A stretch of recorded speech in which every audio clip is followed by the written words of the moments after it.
तो चलिए आज हम लोग कुछ नीट स्पेशल देख लेते हैं जो हमारे एनसीईआरटी में नहीं है या जस्ट थोड़ा सा टच किया है, उसको हम लोग इलैबोरेट करेंगे। ज्यादातर इसमें डिसऑर्डर्स ही होंगे और कुछ एसेशन रीजन बनने वाले पॉइंट होंगे। तो आइए देखिए हम लोग नीट स्पेशल।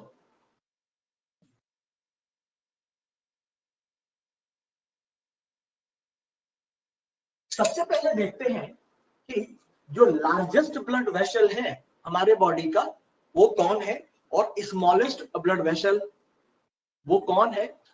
जो लार्जेस्ट हार्ट पाया जाता है किस मैमल्स में पाया जाता है वो सब हम एक एक करके देखेंगे। चलो तो देखते हैं सबसे पहली बात लार्जेस्ट ब्लड वेसल। अब ब्लड वेसल की बात हो ही रही है तो आपको तो दोनों की बात करनी होगी ना। एक तो लार्जेस्ट आर्टरी की और एक लार्जेस्ट वेन की। तो जो लार्जेस्ट आर्टरी है वो है सिस्टमिक अयोर्टा और जो लार्जेस्ट वेन है जो लार्जेस्ट वेन है वो है इंफीरियर वेना केवा। सिस्टमिक अयोर्टा या केवल अयोर्टा के लिए बात बराबर है और लार्जेस्ट वेन आपका है आईवीसी इंफीरियर वेना केवा।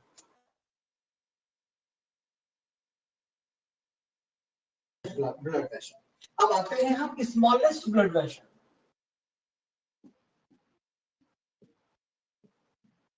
जो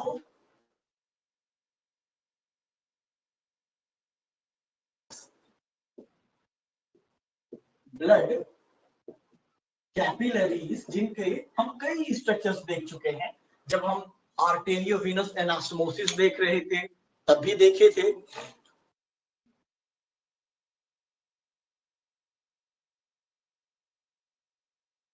ओके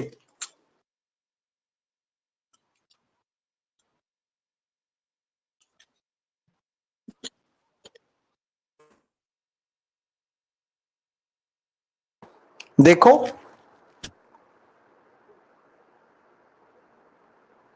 अब वॉल्यूम बेटर है कि पहले जैसा है? Let me know. Okay now okay that's good. चलिए सो स्मॉलेस्ट ब्लड वेसल कौन है? ब्लड कैपिलरीज है। और हो सकता है कि आपको क्वेश्चन पूछे कि जो स्लोएस्ट फ्लो ऑफ ब्लड होता है वो किस में होता है। आपको पहले भी बताया था ब्लड कैपिलरीज में होता है। तो स्लोएस्ट ब्लड फ्लो इसी में होता है। स्लोएस्ट ब्लड फ्लो कैपिलरी में ही होता है और इसका डिस्कवरी किसने किया था? तो मालपिघी साहब ने किया था। मालपिघी साइंटिस्ट ने किया था। चलिए अगला डिजीज थोड़ा अच्छे से समझेंगे क्योंकि एम्स इसको छू चुका है। पेटेंट डक्टस आर्टेरियोसस, इसको हम पीडीए भी कहते हैं, समझिएगा प्लीज। Patent ductus arteriosus. देखिए जो पेटेंट डक्टस आर्टेरियोसस होता है, अभी आप पेटेंट को छोड़ दीजिए, अभी आप डक्टस आर्टेरियोसस की बात करिए। आपको याद होगा कि जब हम लोग फिश हार्ट से स्टार्ट किए थे और इवोल्यूशन को समझने का कोशिश किए थे, तो आपको एक बात याद रखनी होगी। जब आप इवोल्यूशन चैप्टर पढ़ोगे ना तो उसमें एक लाइन आएगा जो ये हमें बताता है कि हम भले मोस्ट इवॉल्व्ड हैं लेकिन हम अपने एंसेस्टर को रिपीट करते हैं। जैसे कि फिश 2 चेंबर हार्ट डिजीज था उनके पास, तो पहले हमारे में 2 चेंबर हार्ट बनता है, यानी हमने अपने एंसेस्टर को रिपीट किया। ओके, फिर 3 चैम्बर्ड हार्ट बनता है। ये इवोल्यूशन का हायरार्की होता है हमारे एम्ब्रायोनिक पीरियड में, यानी फीटल पीरियड में। ठीक है, तो जब कोई बेबी, बेबी नहीं कहिए उसको, फीटस कहिए, तो ये एक ऐसा डिफेक्ट है, it is a heart defect, it is a heart defect that occurs, मैं पिक डायग्राम भी दिखाऊंगा आपको, that occurs when the ductus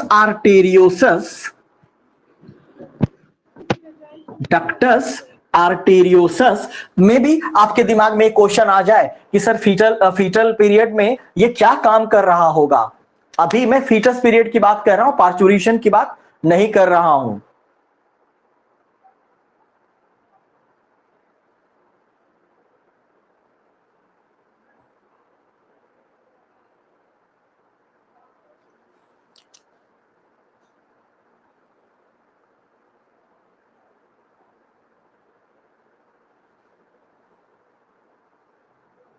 okay, तो आपके मन में ये आ रहा होगा कि ये जो डक्टस आर्टेरियोसस है ये तब काम क्या करता है फीटल पीरियड में। तो ये एक टेम्पोररी फीटल ब्लड वेसल है,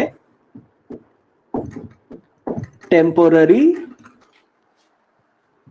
fetal blood vessel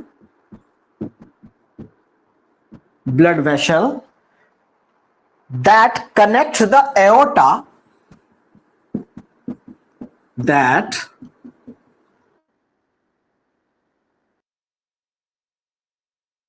to pulmonary artery, to pulmonary artery, ठीक ना। और ये टेम्पोररी होता है, और जब पार्चुरेशन के वक्त में इसको बंद होना होता है। हम फोसा ओवालिस की बात नहीं कर रहे हैं।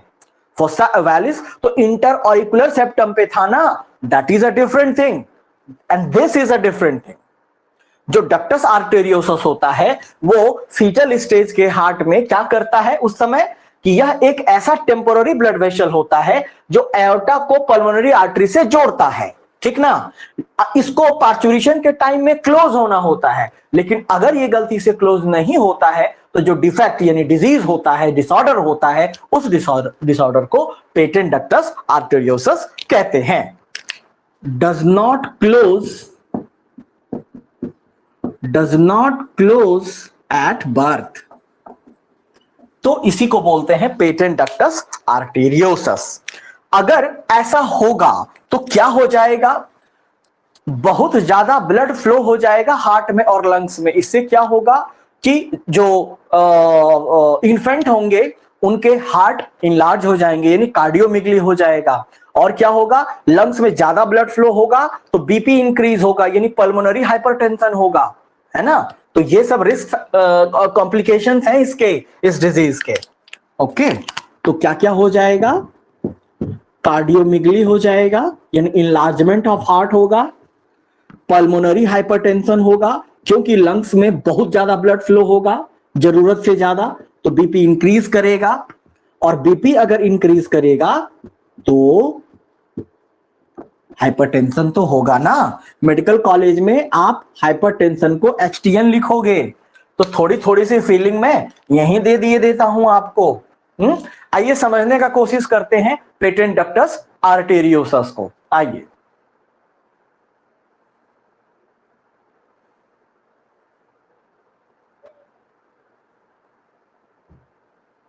देखिए, जो पेटेंट डक्टस आर्टेरियोसस है, आप सबसे ऊपर वाला डायग्राम देखें जहां आपको एक मतलब वो एरिया दिख रहा है जो एओर्टा को पल्मोनरी आर्टरी से जोड़ रहा है, देख रहे हैं आप उसको।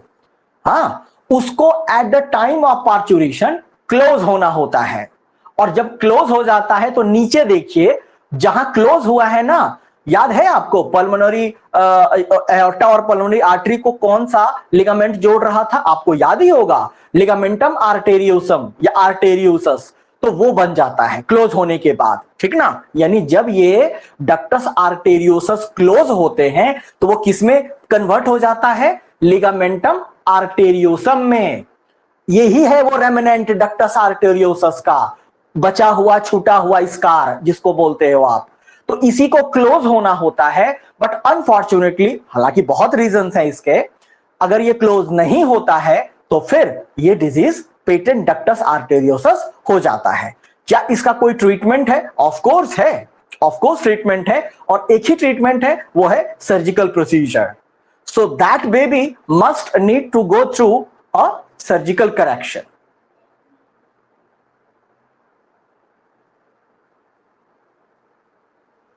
तो आप समझ गए होंगे अब पीडीए क्या होता है। चलिए अब अगली बात देखते हैं।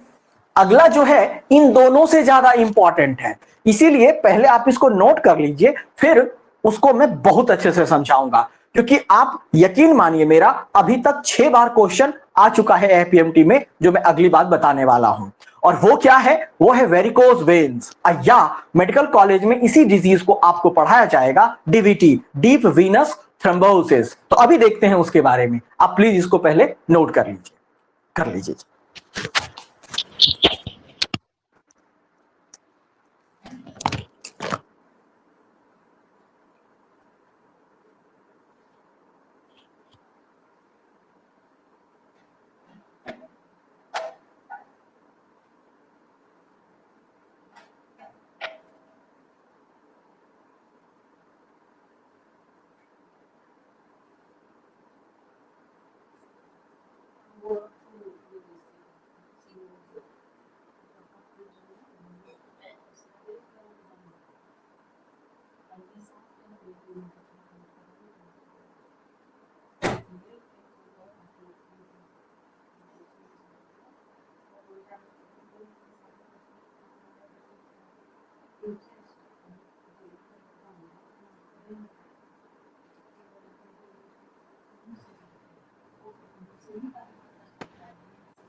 चलिए हो गया। अब जो मैं समझाने जा रहा हूं उसको अच्छे से समझिएगा।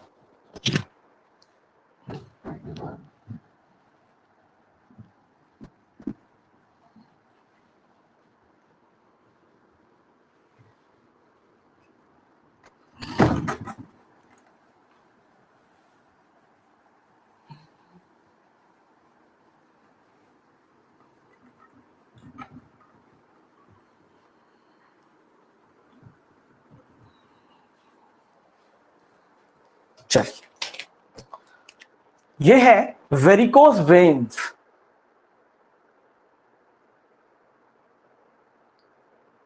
Yes yes yes, mixed blood होता है वो। मिक्स्ड ब्लड होता है, ठीक है। जब जब फीटस का पार्चुरेशन हो जाता है तो उस समय उसको क्लोज हो जाना होता है, तब एग्जैक्ट सेपरेशन हो जाता है, तब कहीं कोई मिक्सिंग ब्लड नहीं होता है। ओके, चलिए, तो जो नेक्स्ट थिंग है हमारा वो है वेरिकोज वेन्स। अब पहले मैं आपको बताऊं कि इसमें होता क्या है, तब बताऊंगा कि क्यों होता है। ओके, वेरिकोज वेन्स जो होता है यह स्वोलन मतलब फुला हुआ, इनलार्ज थोड़ा बड़ा, ट्विस्टेड मतलब उलझा हुआ वेन होता है। और वो क्यों होता है? Due to weak and damaged valves present in the veins. जैसे कि हम लोग के लोअर एक्सट्रीमिटी में जो डीऑक्सीजनेटेड ब्लड होगा उसको वेन्स कलेक्ट करके कहां लाएगा? तो आपको पता है ना, सुपीरियर वेना केवा और इंफीरियर, खास करके इंफीरियर वेना केवा लेके आएगा, यस सर। तो नीचे से जो ब्लड आ रहा है वेन के थ्रू, ये अगेंस्ट ग्रेविटी वर्क करता है। मेरे ख्याल आप में से किसी स्टूडेंट ने पूछा भी था कि सर नीचे से ऊपर ब्लड कैसे आता है, कौन सा फोर्स काम करता है। मैं वैसे तो मैं तभी बताया था आपको कि जो हमारे मसल्स होते हैं लेग्स में, वो कॉन्ट्रैक्शन करते हैं, and that muscle contraction acts as a pump to send the blood to the heart against gravity in vein. Vein में वाल्व होते हैं जो बैक फ्लो ऑफ ब्लड को रोकते हैं।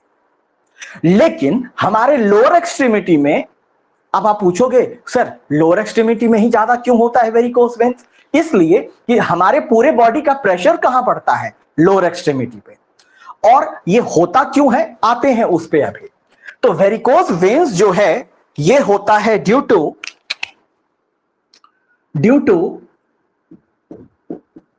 Week and damaged valves in vein। Okay, और अगर ऐसा होता है, यानी वेन में उपस्थित वाल्व जो है वो कमजोर हो जाते हैं या डैमेज हो जाते हैं, तो क्या होगा? It can not prevent backflow of blood. अच्छा, और अगर ये बैकफ्लो ऑफ ब्लड नहीं रोक पाएगा तो क्या होगा? तो जो ब्लड होगा वो पूल बन जाएगा, यानी जमा हो जाएगा। कहां? In veins. और एज ए रिजल्ट क्या होगा? वेन्स गेट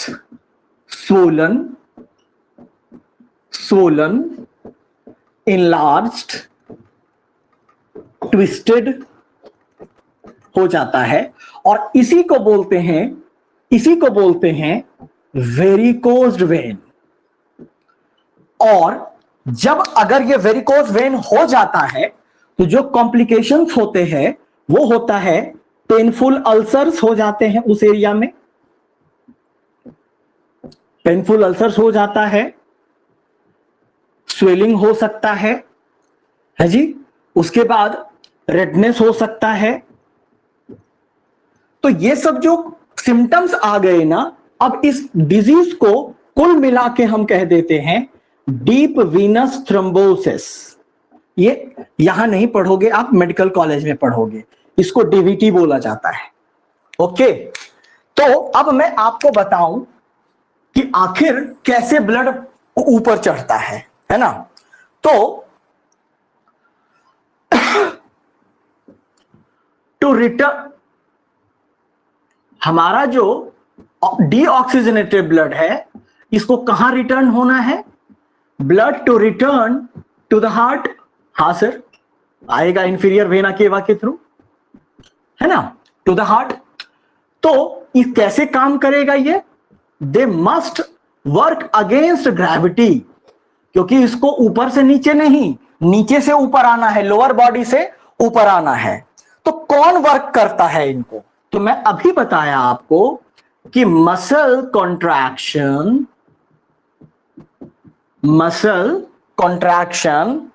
इन द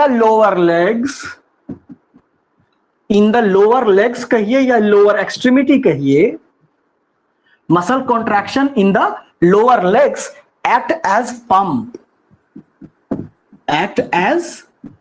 और कौन इसको हेल्प करता है? तो elastic when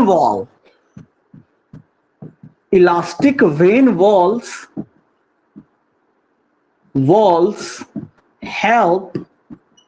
help blood in returning to the heart।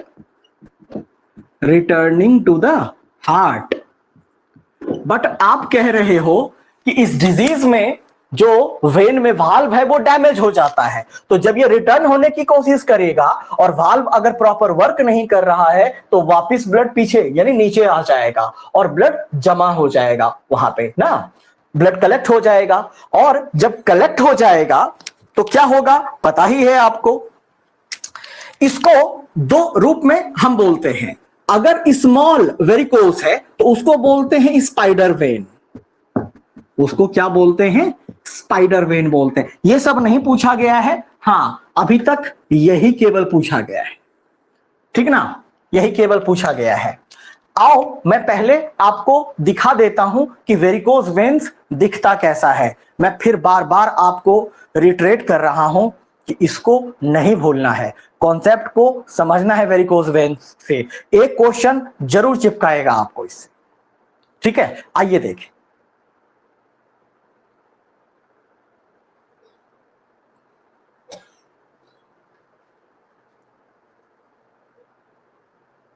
सबसे पहले आप इस डायग्राम को देखें। आप देख रहे हैं लोअर एक्सट्रीमिटी में वो आपको ब्लूइश ब्लूइश या रेडिश रेडिश कलर का दिखता है। ऊपर देखिए वो नॉर्मल ब्लड फ्लो है और वाल्व होता है, नॉर्मल वेन दिखा रहा है ऊपर में, ठीक।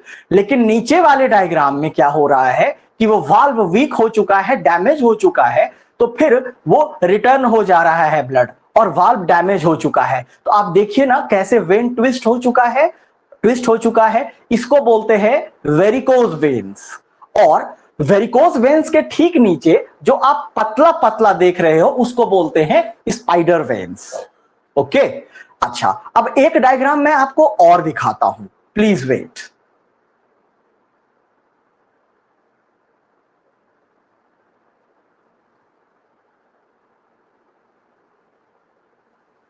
ये डायग्राम देखिए please. A person is suffered from deep venous thrombosis and their complications, you can say varicose veins. अब देखिए ये कैसे इनका जो लोअर एक्सट्रीमिटी यानी लोअर लेग्स है, उनके जो वेन्स हैं उनके वाल्व डैमेज हो चुके हैं और जो अगेंस्ट ग्रेविटी जाना था ब्लड को वो नहीं जा पाए और कलेक्ट हो गए तो फिर वो ट्विस्टेड हो गए, है ना। अब देखिए इसी पेशेंट को धीरे धीरे नीचे अल्सर्स होना शुरू हो रहा है, देखिए आप सोल एरिया में, और यही धीरे धीरे जो है बहुत ही डेंजरस अल्सर का रूप ले लेता है। तो इसी को बोलते हैं हम लोग डीवीटी। इसको ट्रीट कैसे किया जाता है? तो इसके कई ट्रीटमेंट हैं, लेकिन जो सबसे इजीएस्ट ट्रीटमेंट होता है वो होता है इजीएस्ट और नेचुरल, वो होता है स्टॉकिंग्स। इसके लिए स्टॉकिंग्स आते हैं, वो स्टॉकिंग्स पहनने पे ये कंट्रोल होता है। दूसरा, ये होता क्यों है? तो इसके कई कारण हैं। एज फैक्टर हो सकता है, कोई प्री मॉर्बिड डिजीज हो सकता है जिसको आप प्री एग्जिस्टिंग डिजीज कहते हो, फैमिली हिस्ट्री हो सकता है। ये देखा गया है, WHO ने लिखा है कि ये देखा गया है कि अगर किसी पेरेंट को या अपने एंसेस्टर में वेरिकोज वेन्स थे तो बहुत ज्यादा चांस होता है उनके अगले प्रोजेनी में ये प्रॉब्लम आने का। लेकिन जो सबसे बड़ा प्रॉब्लम है, जो 90% वेरिकोज वेन्स होते हैं, वो उस पीपल में होते हैं जो प्रोलॉन्ग टाइम तक या तो खड़े रहते हैं या तो बैठे रहते हैं। उनमें ये 90% देखा गया है। अब इसी से रिलेटेड एक और डिजीज देख लेते हैं, क्योंकि एग्जैक्टली वही, वहां भी वही है लेकिन जगह चेंज हो जाता है। उसको क्या बोलते हैं हम? उसको बोलते हैं हेमोरॉइड्स। आपने पाइल्स का नाम सुन रखा होगा, पाइल्स का नाम। हेमोरॉइड्स का ही दूसरा नाम पाइल्स है। पाइल कहां होता है? रेक्टम और एनस। रेक्टम और एनस के वॉल पर वेन में यही प्रॉब्लम हो जाता है। So if there will be varicose vein on the wall of rectum or anus, that is known as hemorrhoids or piles. Okay, तो आइए मैं आपको वो भी दिखा दूं। क्या मेरी आवाज और वीडियो आपको प्रॉपर आ रहा है? जल्दी कंफर्म कीजिए, क्योंकि बहुत इंपॉर्टेंट सेशन चल रहा है हमारा। Okay, that's good, that's good. Okay okay, come on, ठीक है। तो आइए इसी से रिलेटेड एक और डिजीज देखते हैं। पहले दिखा देता हूं, फिर लिखेंगे हम लोग।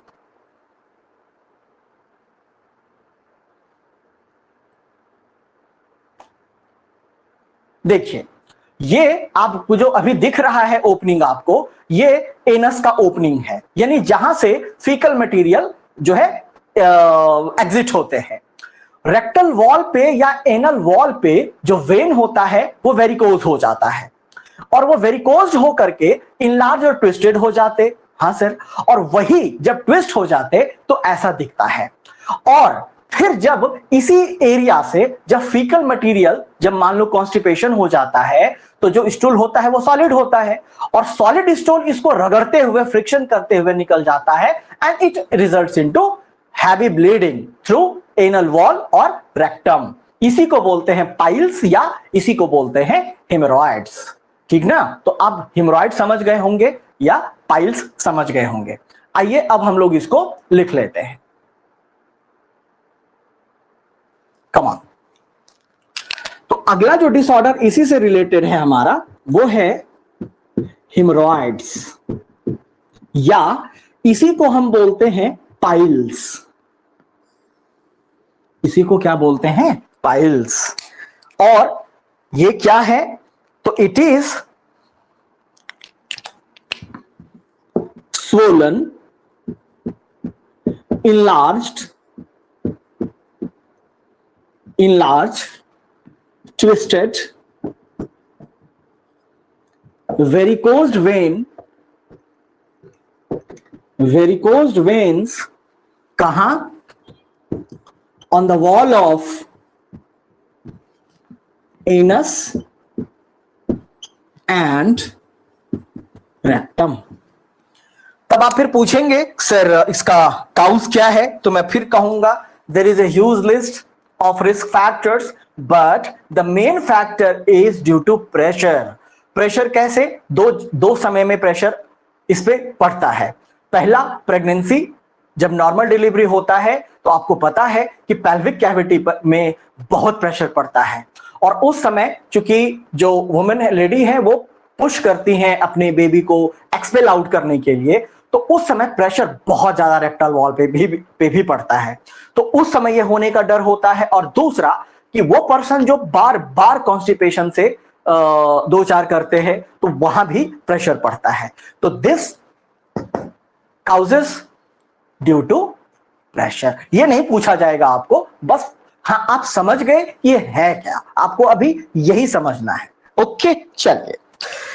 उसके बाद एक और हम लोग वाल्व की बात करते हैं। स्पेशल वाल्व है, वो क्रोकोडाइल के हार्ट में पाया जाता है। उसको बोलते हैं फोरामेन ऑफ पेनिजी, साइंटिस्ट के नाम पर है। फोरामेन ऑफ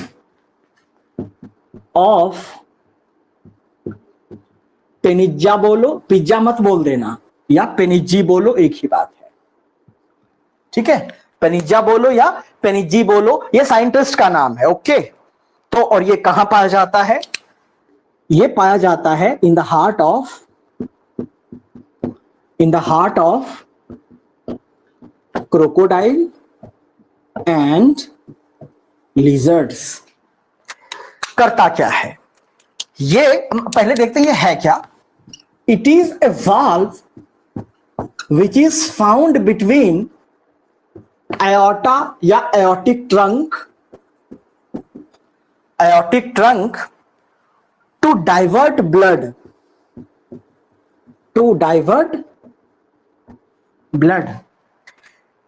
तो ये करता क्या है? इट अलाउस, डायग्राम दिखाऊंगा मैं आपको, don't worry. It allows left ventricle to pump blood to both arches मतलब pulmonary arches और systemic arches। कब? when right ventricle is closed, when right ventricle is closed। हाँ, आइए मैं आपको पहले फोरामेन ऑफ पेनिजी दिखाता हूं।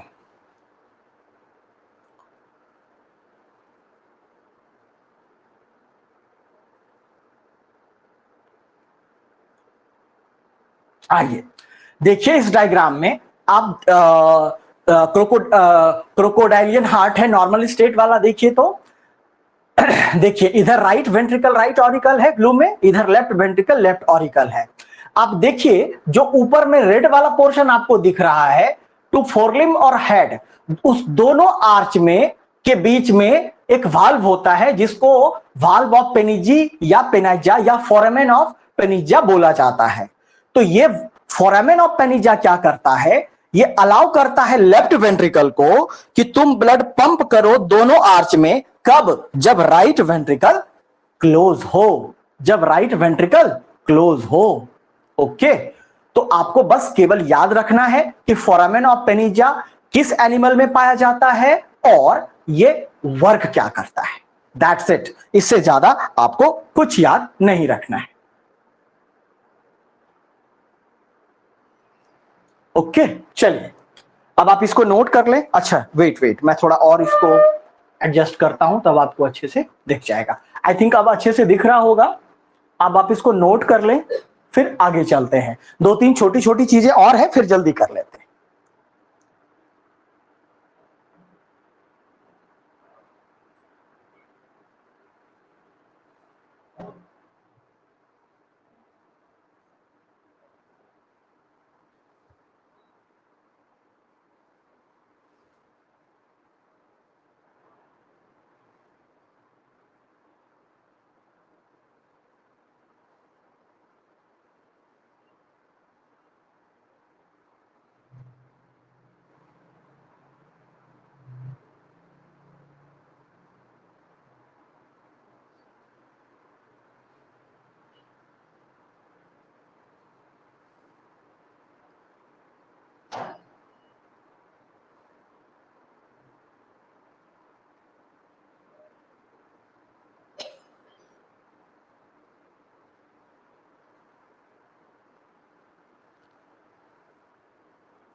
चलिए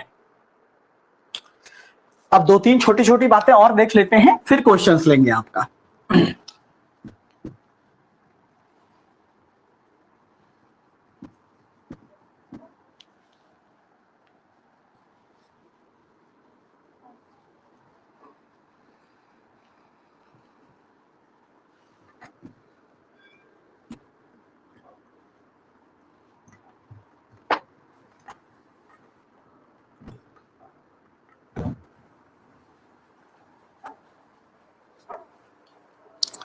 जब आपको याद है जब हम लोग एंटीजन एंटीबॉडी रिएक्शन पढ़ रहे थे, तो जब हम ब्लड डोनेट करवा रहे थे या ब्लड रिसीव करवा रहे थे, तो वहां जब रिएक्शन होता था तो एक टर्म हम लिखते थे हीमोलाइसिस, है ना।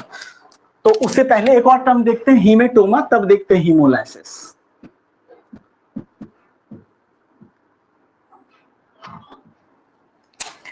अगर ब्लड कलेक्ट हो जाए, collection of blood outside the blood vessel,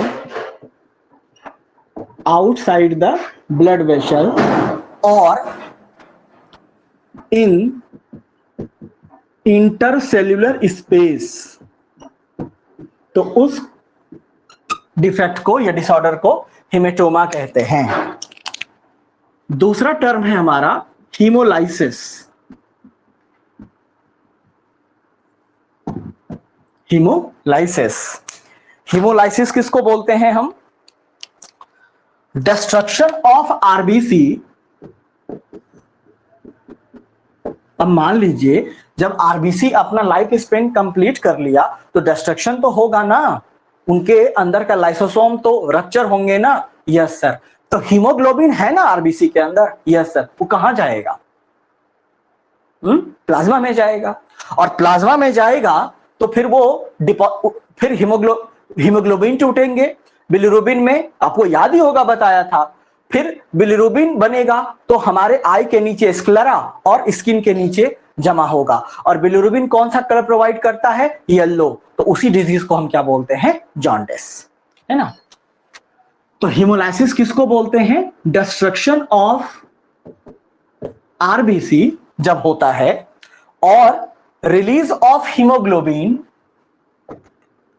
and release of hemoglobin into plasma. अगर ऐसा होता है तो हीमोग्लोबिन डिग्रेड होगा, और अगर डिग्रेड होगा तो इट लीड्स टू जॉन्डिस। ठीक है, चलिए उसके बाद इसी से रिलेटेड नहीं है, हालांकि क्लास 12 में जब आप जाओगे तो आपको इसके बारे में डिटेल पढ़ना है, और वो क्या है, ल्यूकीमिया। यह इसको फेमस है ये ब्लड कैंसर के नाम से, है ना। Leukaemia is also popularly known as blood cancer. However, it is biologically, or from biology perspective, it is wrong, because when you say it's blood cancer, it means according to your terminology, blood cancer, both means RBC and platelets, वो भी उसमें भी cancer हो गया। But ऐसा नहीं होता है, ये केवल उस टिश्यू में होता है जो WBC को फॉर्म करते हैं। कहां? बोन मैरो में। तो ये क्या होता है? It is a cancer of leukocyte forming tissue, leukocyte forming tissue. पढ़ाऊंगा, इसके कारण पढ़ाऊंगा। म्यूटेशन होता है, फिलाडेल्फिया क्रोमोसोम बनता है, ये सब अभी इस क्लास में आपको नहीं पढ़ना है, ह्यूमन हेल्थ एंड डिजीज में पढ़ेंगे। अभी जस्ट आपको पूछा जाएगा कि ल्यूकीमिया क्या है, तो बस आप ये कह ले, काफी है। चलिए उसके बाद दो चीज आपको याद रखना है, वो क्या सर? विटामिन B12, है ना, vitamin B12 and folic acid are required for maturation of RBC। इसको याद रखिएगा, है ना। जब RBC मैच्योर होता है तो उसको मैच्योर होने के लिए विटामिन B12 और फॉलिक एसिड की दरकार होती है। अच्छा, आपका एक और विटामिन था, आपको याद होगा, जब हम आपको क्लॉटिंग फैक्टर पढ़ाए थे तो वहां K आया था, है ना। तो ये क्या करता है? ये क्लॉटिंग मैकेनिज्म में हेल्प करता है। यानी अगर किसी बंदे को इस विटामिन की कमी हो जाए तो उसको ब्लीडिंग होने का चांस ज्यादा होता है इन कंपैरिजन टू उस पर्सन के जिनका विटामिन के लेवल अच्छा है। ओके, चलिए तो पहले आप इसको जल्दी से नोट करें, फिर जो स्टूडेंट के क्वेश्चन आए हैं वो देखते हैं, फिर मैंने कुछ क्वेश्चंस रखा है वो बनाएंगे। चलिए फटाफट नोट कर लीजिए।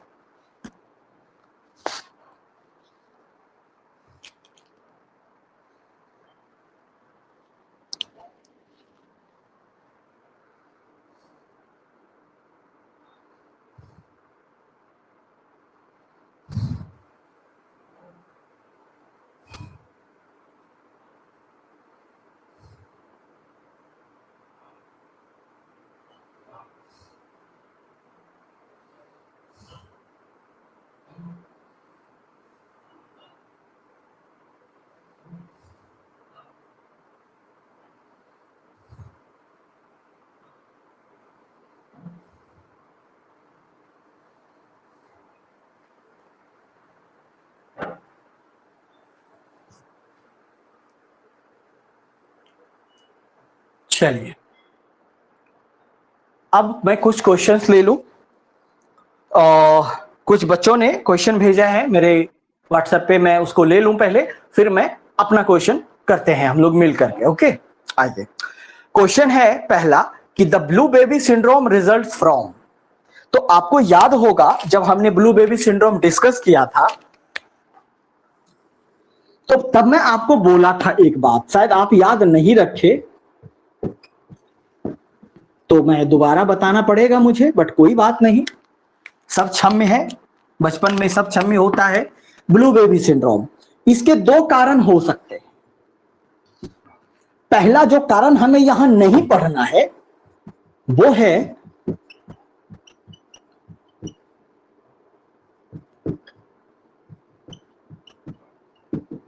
मेट हीमोग्लोबिनीमिया, और दूसरा है दूसरा है कि जो फोस्सा ओवैलिस फेल्स टू क्लोज, ये दो कारण है। ठीक, ये कारण तो आप ऑलरेडी मैं पढ़ा चुका हूं आपको कि फोस्सा ओवैलिस अगर नहीं क्लोज होता है पार्चुरेशन के टाइम पे, जो फोरामेन ओवैल नहीं बनता है, तो एक ये कारण हो सकता है। दूसरा कारण है मेट हीमोग्लोबिनीमिया। अब ये मेट हीमोग्लोबिन क्या है सो समझिए आप। आपको याद है जब आपको मैं स्ट्रक्चर पढ़ाया था हीमोग्लोबिन का, तो आपको याद होगा यहां पे आयरन होता ना, और जो आयरन होता वो टू प्लस स्टेट में होता, लेकिन जो मेट हीमोग्लोबिन होता है वो 3+ स्टेट में होता। वो किस में होता? 3+ स्टेट में। इसी को बोलते हैं मेट हीमोग्लोबिन। अगर आयरन 2+ स्टेट में रहेगा तो हीमोग्लोबिन बोलते हैं, और इसकी कमी से भी ब्लू बेबी सिंड्रोम होता है। ओके, तो फर्स्ट क्वेश्चन का आंसर तो आपको मिल गया होगा कि अगर वो क्वेश्चन आंसर ये मतलब ऑप्शन में नहीं है फोस्सा ओवैलिस, इसका मतलब कि वो ये पूछ रहा है मेट हीमोग्लोबिनीमिया। पढ़ाऊंगा जेनेटिक्स में फिर, ठीक है। चलिए अगला क्वेश्चन है आपका कि continuous bleeding from an injured part of body is due to, अरे ले लू, अभी ना बताए हैं विटामिन के, अभी बताए हैं। चलिए अगला क्वेश्चन है splenic artery arises from. Splenic artery क्या करता है? ऑक्सीजनेटेड ब्लड देता है किसको? स्प्लीन को। अच्छा, क्या बोल रहा है अराइज कहां से होता है? सीलियक आर्टरी से ये अराइज होता है, सीलियक आर्टरी। अगला क्वेश्चन है आपका कि in humans blood passes from the post caval, inferior vena cava की बात हो रही है यार, post caval to the diastolic right atrium of the heart due to suction pull, खींचता है, सक्शन पुल लागू होता है। अच्छा, उसके बाद जो क्वेश्चन है आपका वो है the haemorrhagic disease of new born is caused, वही विटामिन के ना, क्लॉटिंग फैक्टर तो पढ़ चुके हो ना, है जी। चलिए, तो ये क्वेश्चन आपका हो गया। अब हम आते हैं कुछ थोड़ा फिल इन द ब्लैंक्स करते हैं, मजा आएगा। चलिए तैयार रहिएगा मैसेज करने के लिए।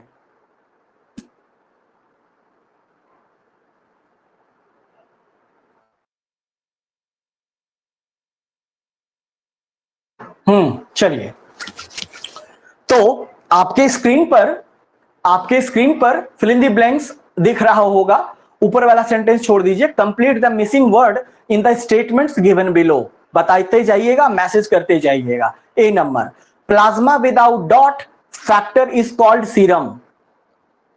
क्या कहेंगे? कौन फैक्टर? बिल्कुल सही, बिल्कुल सही। उसके बाद बी है dot and monocytes are phagocytic cells. मतलब मोनोसाइट और कौन सेल है जो कि पैथोजन को इंगल्फ करता है? तो आपको याद ही होगा जिसको आप माइक्रो पुलिसमैन बोले थे। यस, क्या बात है, दैट्स गुड। अगला, eosinophils are associated with dash reaction. Eosinophil बहुत बार बताए हुए हैं बेटे, एलर्जिक, एग्जैक्टली, एलर्जिक रिएक्शन, बिल्कुल सही, बिल्कुल सही। नेक्स्ट है dash ions play a significant role in clotting. कौन सा? Calcium ion. क्या बात है, बेहतरीन, बहुत अच्छा। लास्ट है one can determine the heart beat rate by counting the number of in an ECG. क्या काउंट करते हो? अरे यार, इतना अच्छा से तो ईसीजी पढ़ाए हैं। सोचो सोचो, कौन सा कॉम्प्लेक्स?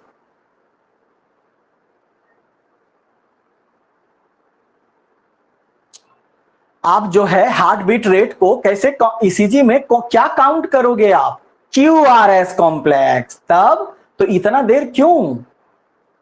बहुत अच्छा, बहुत अच्छा। चलिए, अब हम लोग थोड़ा सा एक क्रॉस मैच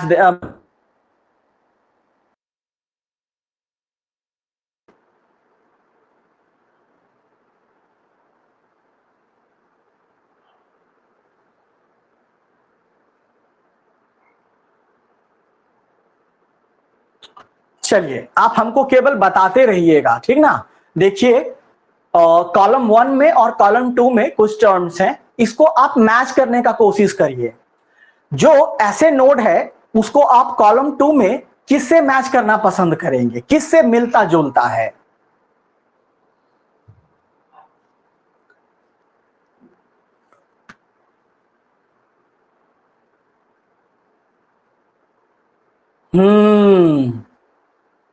बिल्कुल सही, बिल्कुल सही। राइट एवी अपर्चर, याद करिए, राइट एवी वाल्व जहां था और उस जिस छेद में एवी वाल्व था उसी को आपने अपर्चर बोला था। तो फिर सेकंड को आप किससे मिलाएंगे। बिल्कुल सही, बहुत अच्छा, बहुत अच्छा। थर्ड, इंटरस्टिशियल फ्लूइड, पिछले क्लास में ही पढ़ाए हैं अपने स्टूडेंट्स को। इंटरस्टिशियल फ्लूइड किसको बोलोगे आप, कौन सा नंबर दोगे।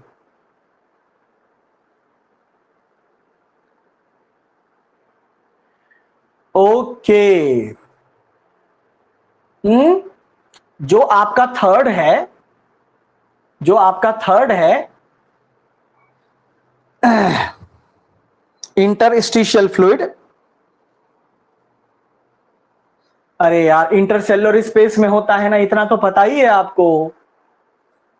इंटरस्टिशियल फ्लूइड किसको बोले थे, टिश्यू के सेल्स के बीच में जो स्पेस था उसमें जो फ्लूइड है उसी को ना। हाँ अब ठीक बोल रहे हो। हाँ फिफ्थ होगा। चलिए, वाटर सर्कुलेशन किसमें होता है। अरे यार ये सब एलकेजी का क्वेश्चन है तो। हाँ ठीक है, बिल्कुल सही है, 6, यस स्पॉन्ज। चलो अगला, साइनस विनोसस।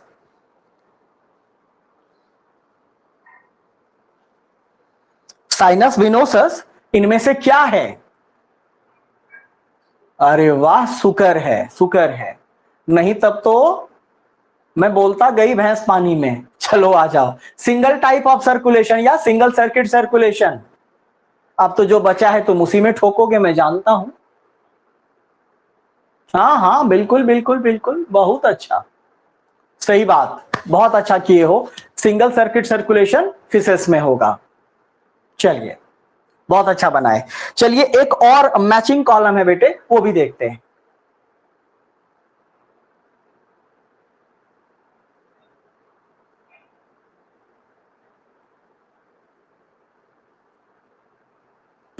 चलिए, इसमें भी उसी तरह आप बताएंगे मुझे कॉलम 1 कॉलम 2। बट एक बात ध्यान रखिएगा आप कि इसमें 5 ही है और इधर 6 है, तो कुछो कुछो मत कर दीजिएगा। चलिए, हीमोलिम्फ किससे मिलाएंगे।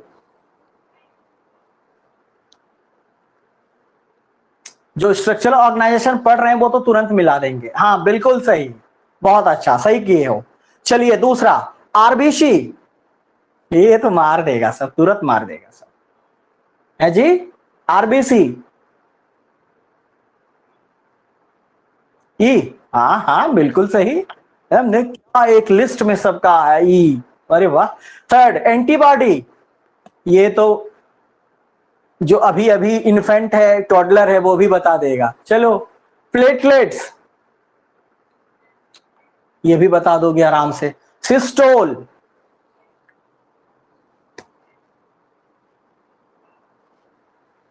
सिस्टोल का बता दो। हाँ डी, या राइट राइट राइट, बिल्कुल सही। हाँ दैट्स गुड। चलो, नाउ अब हम आ रहे हैं मेन पोर्शन पे, सो बी केयरफुल।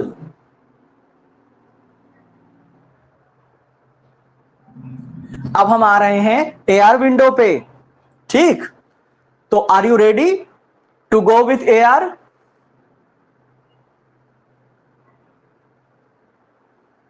चलें, चलो वेरी गुड। थोड़ा सा 2 4 5 एआर देख लेते हैं। वैसे तो आपको पीडीएफ दिया हुआ है, आप उससे बनाएं, बट फिर भी मेरे सामने बना लोगे तो मुझे थोड़ी संतुष्टि मिलेगी। आओ,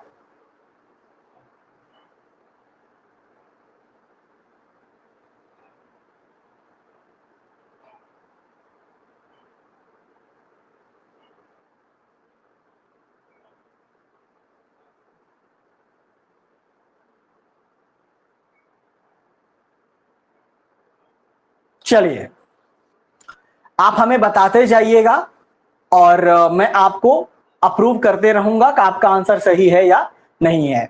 चलिए पहला देखते हैं। असर्शन कहता है कि poikilothermic animals do not have an adipose layer under the skin. Reason है पोइकिलोथर्मस या thermic animals use fat in metabolism during hibernation. Poikilotherms आप किसको बोले थे? आपने बोला था वो जो कोल्ड ब्लडेड एनिमल्स हैं। तो क्या कहते हैं लगता है आपको इसमें? ए होगा, बी होगा, सी होगा या डी होगा?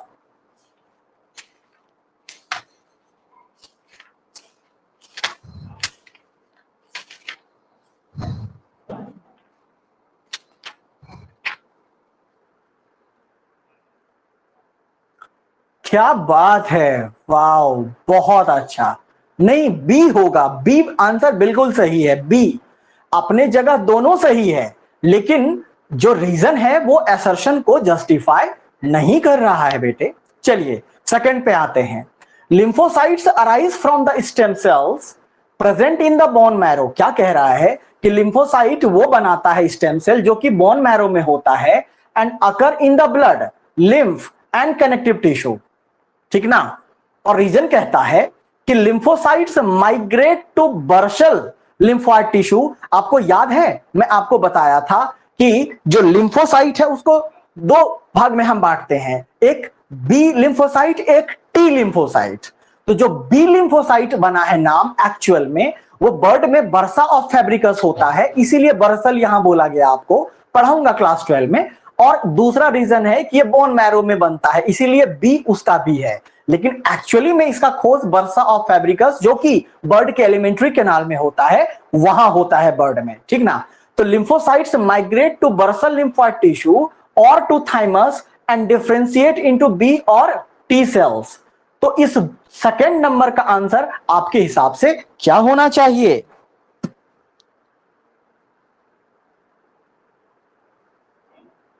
नो, दूसरे नंबर में आप फंस गए हो। दूसरा का आंसर ए होगा।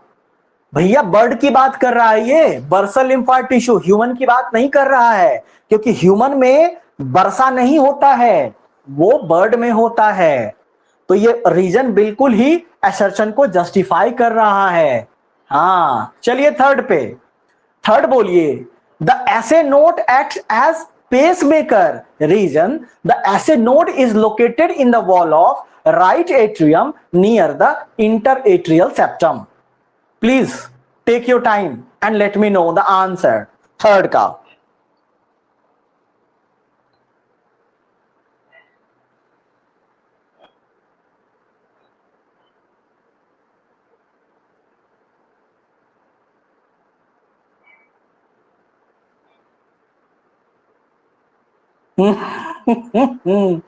फंसे नहीं तुम लोग?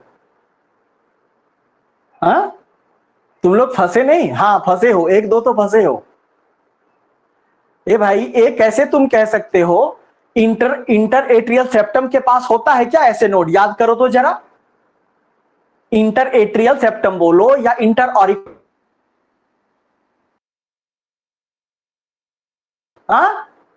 On the right wall of right atrium ना। अरे भाई भूल गए क्या? इंटर एट्रियल सेप्टम के पास तो तुम्हारा कोरोनरी साइनस होता है ना, तो भूलिए मत इसको। चलिए तो थर्ड का आंसर क्या होगा? सी होगा। सी होगा। जो रीजन है वो गलत है ना। हाँ हाँ, अगर वही राइट एट्रियम के बाद कुछ नहीं लिखता ये, तब आप बी कह सकते थे या ए कह सकते थे। नहीं, बी कह सकते थे क्योंकि लोकेशन की बात हो रही है दूसरे में। चलिए अगला। Prothrombin is essential for blood clotting. Reason: prothrombin is synthesized in the liver in the presence of calcium ion. 4 का क्या होगा?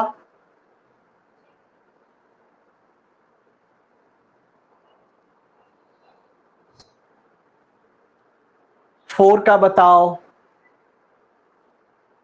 4 का बिल्कुल गलत है आप लोग का। कैल्शियम आयन के प्रेजेंस में नहीं होता है। हाँ सिंथेसाइज होता है, लेकिन कैल्शियम आयन की दरकार नहीं है प्रोथ्रोम्बिन। हाँ एकदम है सब। एक्टिवेशन थोड़ी पूछ रहा है तुमसे।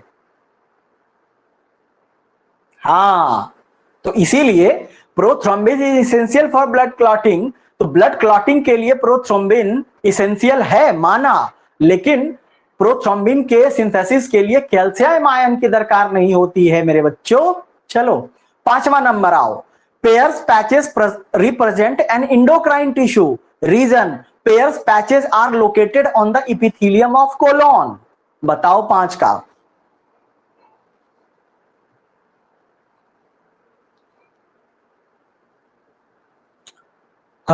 शुक्र है, गुड गुड, बहुत अच्छा।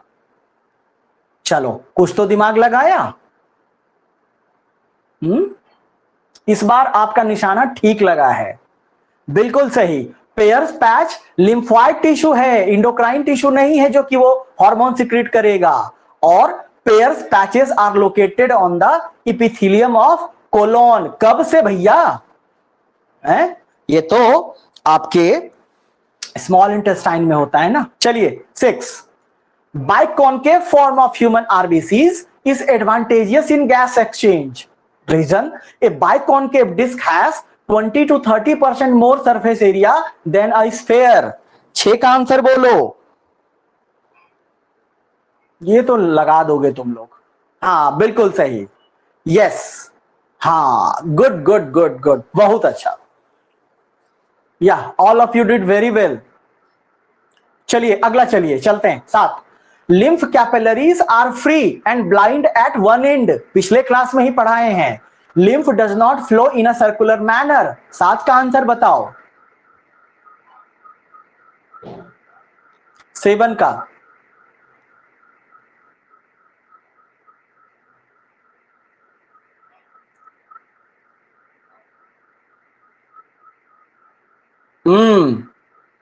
ए इज द राइट आंसर।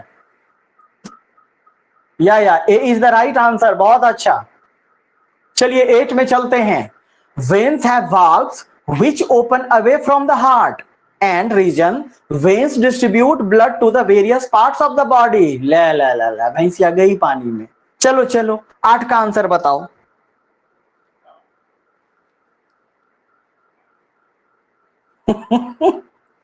पकड़ लेते हो लेकिन अब तुम लोग। चलो शुक्र है एसेसन रीजन पकड़ने लगे, ये मेरे लिए यानी तुम्हारे सर के लिए अच्छी बात है, नहीं तो नॉर्मली इतनी जल्दी बच्चे यार पकड़ते नहीं है। चलिए 2-3 क्वेश्चन और है। आईएम से देख के डर मत जाना, नहीं तो यहीं से फेंकूंगा। चलो 9th question.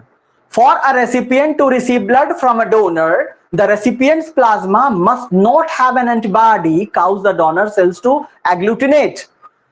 Region, the possibility of blood clumping does not depend on anti-A and anti-B antibody and blood type.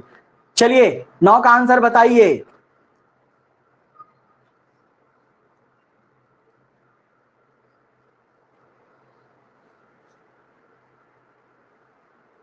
क्या बात है, क्या बात है। Oh wow, I'm very impressed from your answer. चलो अपने सर का कुछ तो लाज रखा आपने, बहुत अच्छे। चलिए 10 में आइए। 10 में आइए, देख रहे हो एम्स का क्वेश्चन बना रहे हो। चलिए 10वां। Person suffering from haemophilia fails to produce blood clotting, ये इलॉटिंग नहीं क्लॉटिंग है, एक्चुअली मिस्टेक है। Clotting factor 8, prothrombin. Reason, prothrombin producing platelets in such persons are found in very low concentration. दिमाग लगाओगे तो तुरंत झटके में बना दोगे।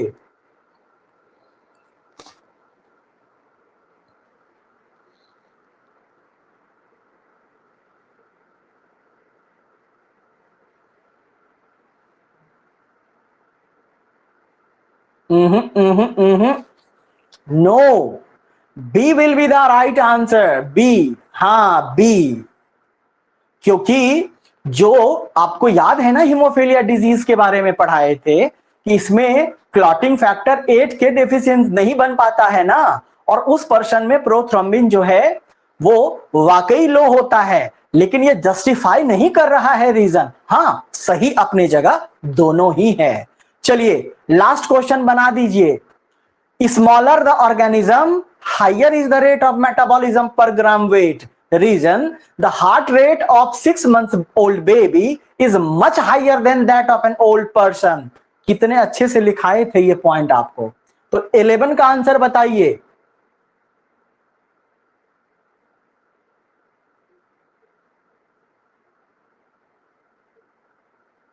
हम्म, 11 का आंसर ए होगा. यस, बिल्कुल सही. हाँ जी, ए होगा. चलिए, तो आई होप कि आप सबों ने एंजॉय किया आज के सेशन को. तो आज बस इतना ही.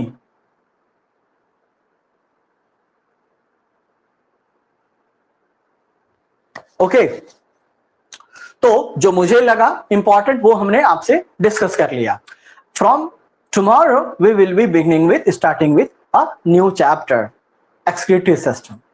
ओके, सो तब तक आप सब अपना बहुत ख्याल रखिएगा. मिलते हैं नेक्स्ट इंटरेस्टिंग सेशन में. Bye bye. Yeah, you need screenshot? Just take it. Have it.